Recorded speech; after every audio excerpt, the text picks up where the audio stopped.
हुआ जो मुझे सुबह जल्दी उठना पड़ा। जल्दी उठ के मैं सबसे पहले मैं कुल्ला कर लेता हूँ।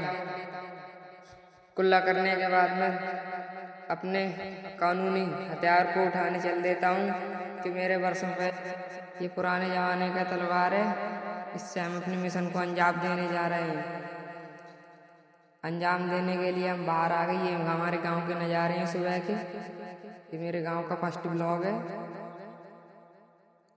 हम ये जंगल झाड़ियों से आगे बच के जा रहे हैं। ये हमारे गांव के कुछ पुल पड़ते हैं रत्ते में, थोड़े थोड़े झांता बना देते हैं लोग अपनी फसल सुरक्षा के लिए। हमारे मिशन का अंजाम सामने आ रहा है।